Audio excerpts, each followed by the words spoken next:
he was just making the observation that, it would have been better if, Attorney General Sessions had been in charge of this and he wasn't obstructing because it was just something that he believed. I think the president is actually trying to make this case in public as well. You've heard him say before, I just push back. I'm not obstructing anything. When I get hit, I push back. And he is really making this out to be just a question of, he personally felt like he was under attack and he was trying to push back. Well, but the question is, there are obviously legal implications. Well, and this goes to the heart of what we saw in those 49 questions, which was, what was the president's intent, is asked a lot, because you can push back.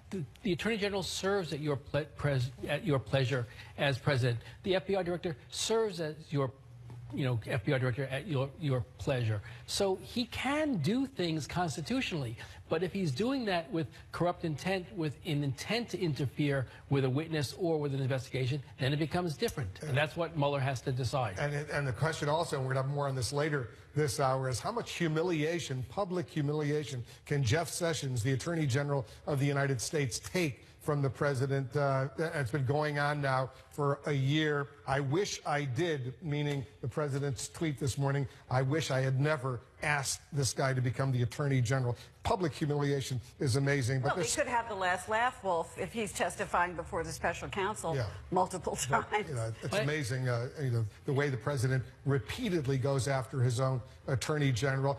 Instead of just fire him. If he wants to fire him, fire him. Sessions wants to quit, let him quit. But to see this kind of public humiliation going on and on and on, I don't remember a time when a member of the cabinet has been so publicly rebuked by the president, a president of the United States. Let's talk about something else, Gloria.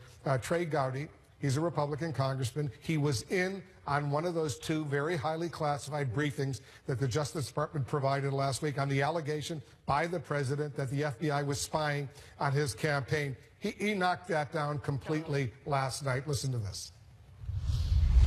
I am even more convinced that the FBI did exactly what my fellow citizens would want them to do when they got the information they got, and that it has nothing to do with Donald Trump. All right, so that's it. The president's spy allegations that they were spying on his campaign. Trey Gowdy, not exactly a huge Obama supporter, comes out of that classified briefing and says, not true. Paging Devin Nunes, right? Where is he? Where is he on this? He's been silent since he was in that briefing as well. Devin Nunes, the Republican chairman of the House Intelligence Committee, he hasn't said a word. Right. And, Trey Gowdy has, here's the man who is a partisan Republican. He is retiring, but he's a partisan Republican, ran the Benghazi investigation, coming out and saying, this is what you should want. This was not about Spygate or spying on the president. These were people doing their jobs. The president himself took another part of Gowdy's transcript about his frustration, et cetera, and retweeted that, but paid absolutely no attention to the fact that the president was clearly weaving some conspiracy theory that Gowdy debunked on Fox News, of all places. And you were there at the rally in Nashville last night when the president said this. Listen. So how do you like the fact they had people infiltrating our campaign? Can you imagine? Can you imagine? Can you imagine?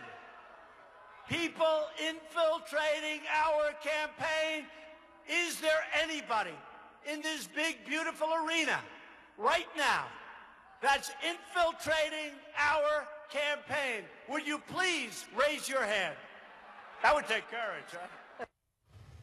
All right, so the president totally dismisses what Trey Gowdy himself said. And at the rally, you tweeted this, because this is pretty disturbing, especially to those of us in the news media, Julie. You were there. You tweeted, depressing sight at Trump rally in Nashville. Adorable young boy, probably about my son's age, pointing iPhone at me and other reporters and snapping pics while screaming fake news. A child who will grow up believing a free and fair press is the enemy, a bad thing to be mocked and hated. It sort of comes with the territory now. You guys are in the press area, and people are really going after you. Yeah, and I mean, the president himself kicked off the rally by, yelling fake news and pointing at us and saying, look how many of them are back there, it's fake news. And actually, I think this ties back to, the comment that he made about infiltrating the campaign. He has this narrative around what happened with this FBI informant who, as Gowdy points out and who others have pointed out in our reporting and other publications and other outlets, was basically looking into information that federal law enforcement had that Russians were trying to interfere in our election. But that's not what the president's saying. He's sort of weaving his own narrative, and to the degree that he wants to be able to do that, this charge of fake news and having a group of supporters, young, old, women, men from all walks of life, believing that is helpful to him because he is able to stand up there and say, this is what happened, and people do not believe, and this little kid was a pretty depressing example of that, what they read in the mainstream media about this. So he has this ability to kind of recreate the reality of what this is, and I think that's what we're seeing unfold. Yeah. All right, guys, stand by. There's more, unfortunately, there's more serious developments unfolding right now, including Roseanne now blaming Ambien for her racist and anti-Semitic tweets that led to her firing. You're going to hear what she said about her cast members. Plus, moments ago, Stormy Daniels' attorney implying that there are recorded conversations between Michael Cohen, President's longtime personal lawyer, and his clients. You're going to hear what happened in court today. Stick around. All right, this just coming into CNN, a rather ominous message from the porn star Stormy Daniels' attorney, Michael Avenatti. He writes this, quote, the Trump tapes, let me repeat that, the Trump tapes that were just disclosed in court as a result of our efforts should be released immediately, not tomorrow, not next week or next month, now. Nixon 2.0, close quote. All of this unfolding while President Trump's former lawyer, Michael Cohen, he just had a hearing.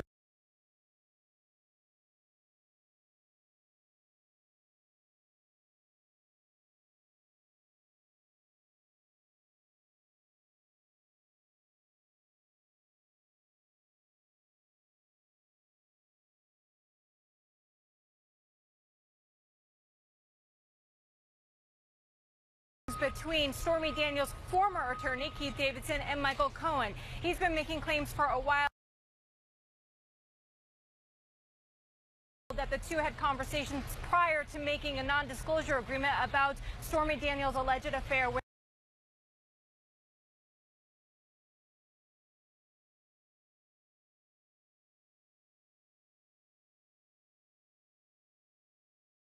should release all of those audio recordings to the American people and to Congress.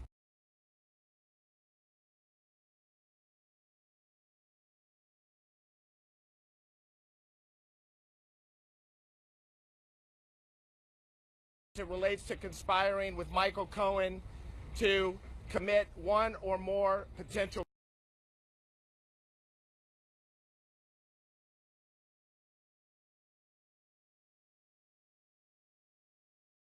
special master assigned to this case has turned over more than 1 million items from 3 cell phones on Michael Cohen's, and there's much more to do. Wolf?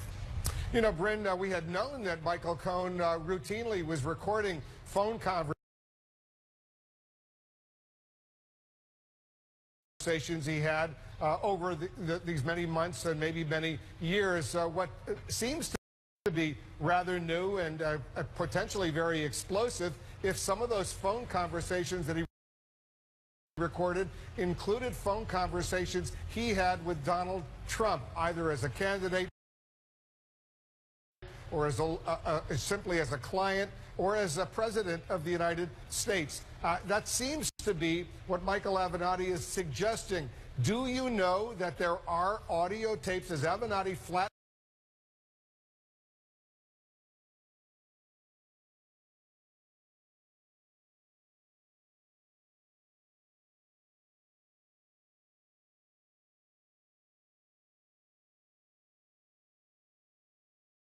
sifted through, and just the sheer fact that Michael Cohen's attorney says, yes, there are recordings out there, that's what Michael Avenatti sort of used to bolster all his claims, and it's still unclear what exactly